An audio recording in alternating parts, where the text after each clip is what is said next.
Hello, nerds! Thank you for watching Generally Nerdy. This is your Week in Nerdom Movies edition for the week of October 8th, 2018. Movies was kind of slow this week. We don't have a whole lot, so let's hit the intro so we can get right to it. Quiet on the set. Rolling.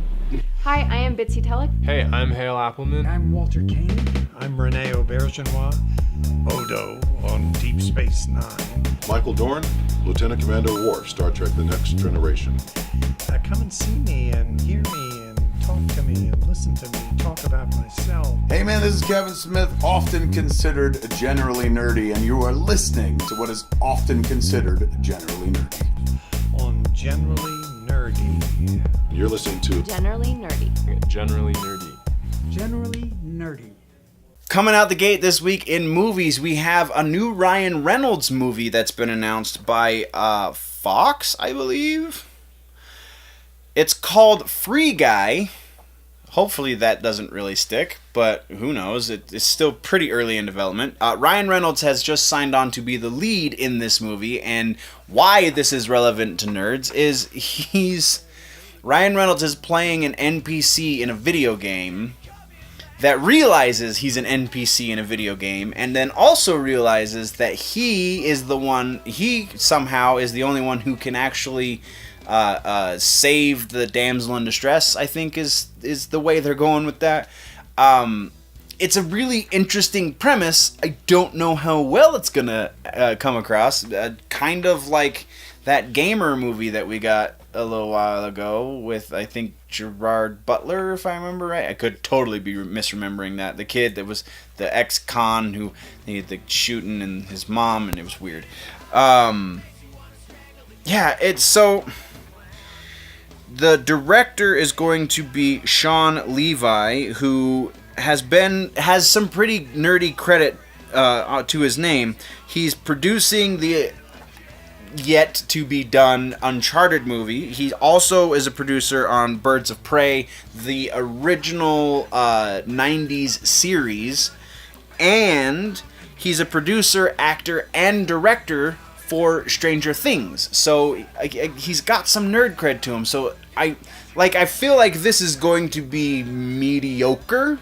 I don't think this is going to be a great movie. I feel like Ryan Reynolds will be the reason to see this movie, which is probably how they're going to bill it. But this could be good. There is nothing saying, there's really little known about the movie at the moment, so it's just really interesting that Ryan Reynolds is doing so many nerdy things right now. He's the voice of Pikachu in Detective Pikachu. Obviously, he's Deadpool. He's just really interesting that Ryan Reynolds is so into nerd culture right now. I don't know. It just strikes me as slightly strange. But that is kind of the new blockbuster, right? So a la 80s gun movies and the muscle-bound thing into 90s slacker movies and the internet stuff. It's going beyond comic book movies, but it's still staying in the nerd realm. So that, I feel like, is a good direction to be going. I just don't know if this is going to be a flagship movie, but we don't know enough about it yet to really make that judgment, so we're going to move on.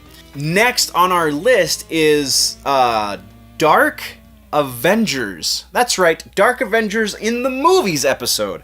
It seems that Marvel has commissioned a script for the Dark Avengers, and it is done, though that's not to say it's actually going to get made. There are, at any one given time, there's about a dozen different projects over at Disney in various degrees of limbo.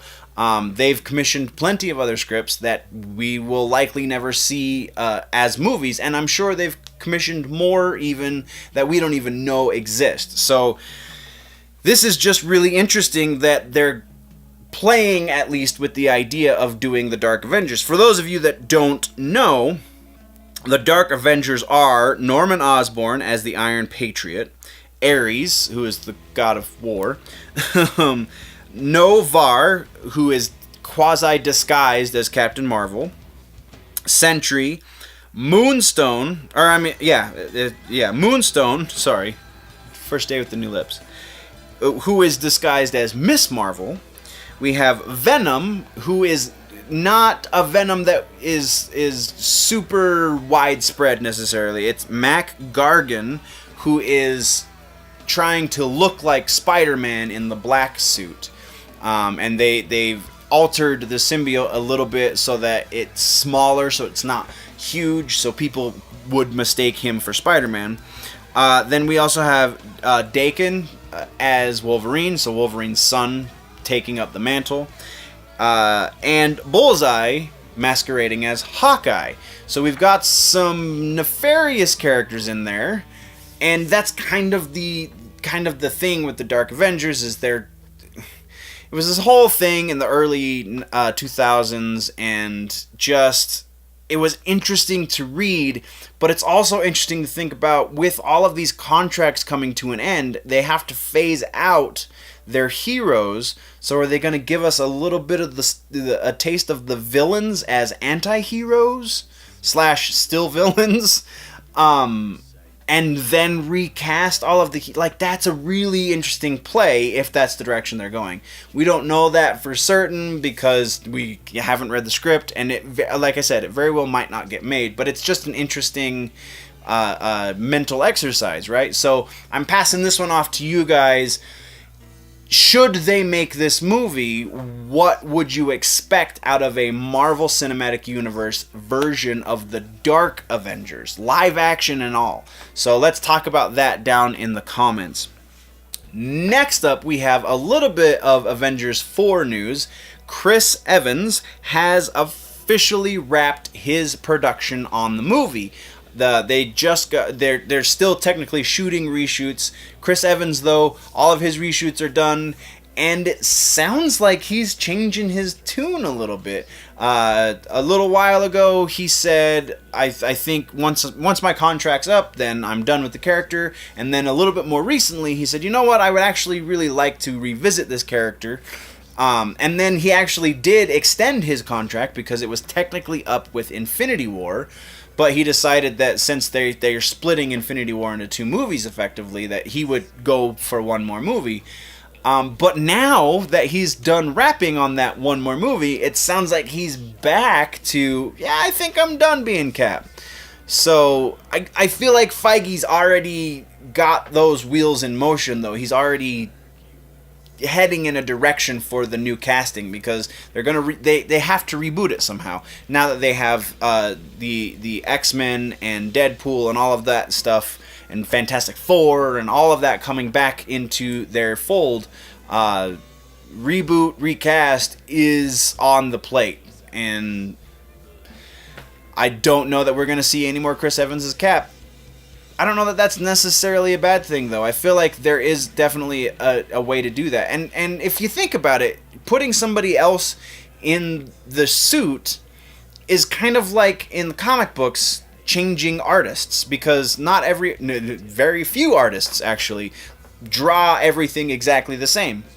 So it's just he's being drawn by a new artist now. I don't see that a reboot is absolutely necessary. I feel like they could just recast and continue going. That's not likely to happen, but it's possible. But that's all we got for Avengers 4. Next is a really weird one.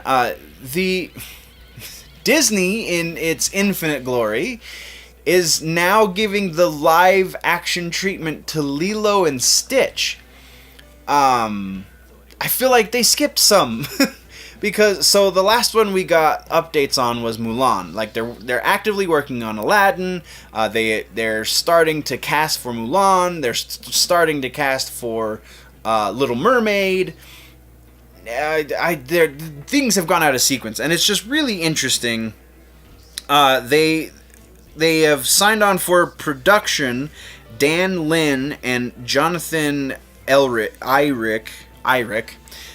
Those two are going to be producers, and then the writer is Mike Van Ways. So Dan Lin and Jonathan Eyrick are both... Dan Lin has done some Disney adjacent stuff. He did the Sherlock Holmes movies. Einrin did Death Note on Netflix and 2 other really small projects. So this is kind of uncharted waters for Eirik. And also, Mike Van Wees, if you go look him up, his name is in the description if you're really interested. He has, I think, 3 or 4 writing credits on his IMDb and Wikipedia. And actually, he's not even on Wikipedia. He's such a fresh writer, and he doesn't even have a Wikipedia page yet. But he does have an IMDb, and it's B horror movies. That's really all he's got. So, yeah, untested. It's very strange that they would jump to Lilo and Stitch and then give it to untested hands, no less. It sounds like the only person on this announcement that has any experience doing this is one of the producers, Dan Lin. Very, very strange. But that's all we really have. They have so many irons in the fire right now. It's so incredible. But yeah, that's all we have. So we're moving on to our last bit of movie news this week. Like I said, it was kind of a slow week. And it's just a real quick one about Spawn.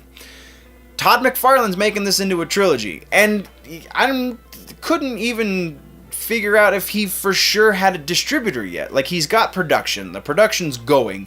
So that's good. He's got a name on the billboard. He's got Jamie Foxx as Spawn. So that's good. But I don't know that there's a distribution deal, because he was talking. Maybe he did finally sign with Sony, and I just don't remember it. But he was talking about trying to get Sony to distribute, so that in the future maybe there could be a Spawn Venom crossover movie. Which, by the way, Venom is doing fantastically. Everyone was afraid it was a turd in the wind, to borrow a phrase. But it's doing great, considering the budget that they put into it versus opening weekend is something like $80 million. Yeah, Venom's doing fine. And it beat that Lady Gaga movie. So anyway, sidestepping.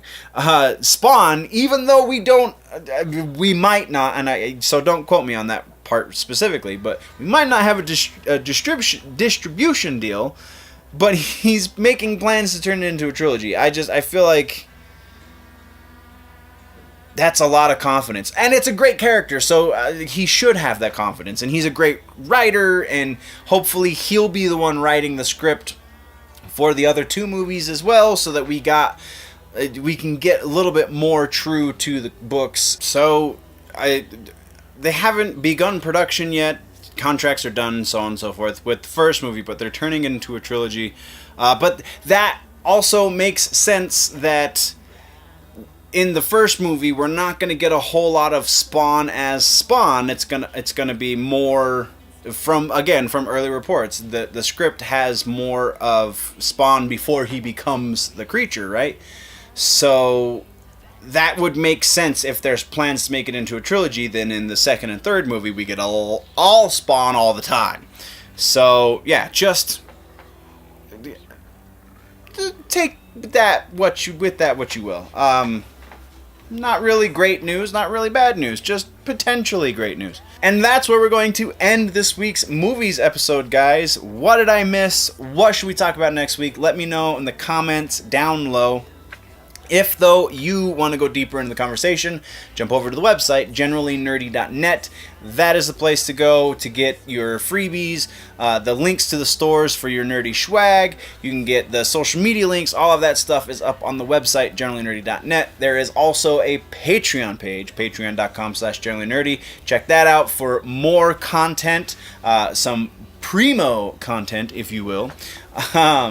But yeah, again, patreon.com/generallynerdy is the place for that if you want to support the channel a little more directly. If you're new to this channel, though, click the subscribe button. If you like this episode, click the like button. If you're falling behind in your nerd news and you want to catch up, then click or tap that box right there to the left of my face to do that. But before we go, guys, before we click boxes and visit websites and all that jazz, always remember that if it is generally nerdy, it's probably here.